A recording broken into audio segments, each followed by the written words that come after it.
ஐக்கிய ராச்சியத்தின் தலைநகர் லண்டன் மாநகரில் ஹைகேட் பகுதியில் உள்ள இந்த மயானத்தில் நீங்காத துயில் புரிகின்றார் விஞ்ஞான சோசலிசத்தின் நிறுவகரும் சர்வதேச பாட்டாளி வர்க்கத்தின் மாபெரும் ஆசானுமான கார்ல் மார்க்ஸ் அவர்கள்.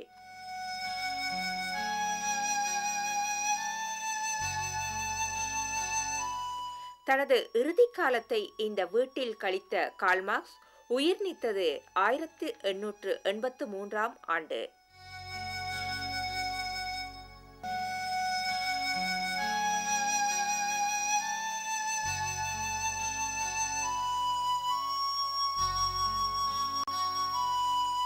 அவர் உயிர் நீத்து சரியாக 110 வருடங்களின் பின்னர், அதாவது 1993ஆம் ஆண்டு பர்மிங்ஹாம் பகுதியில் உள்ள இந்த மயானத்தில் இலங்கையின் கம்யூனிச இயக்கத்தின் முன்னோடி தலைவரும் சித்தாந்த ஆசிரியருமான சன் என்று அழைக்கப்படும் தோழர் நாகலிங்கம் சண்முகதாசன் அடக்கம் செய்யப்பட்டார்.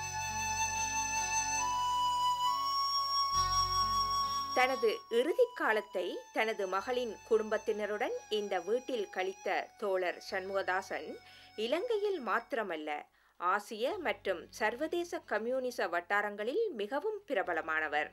இலங்கையில் புரட்சிகர இயக்கத்துக்கு இவர் செய்த பங்களிப்புகள் குறித்த வாத பிரதிவாதங்கள் இன்னமும் தொடர்கின்ற போதிலும், அங்கு மாவோவாத இயக்கத்தை முன்னெடுத்து தலைமை தாங்கியதில் அவரது பங்களிப்பு தொடர்பில் மாற்று கருத்து எதுவும் கிடையாது.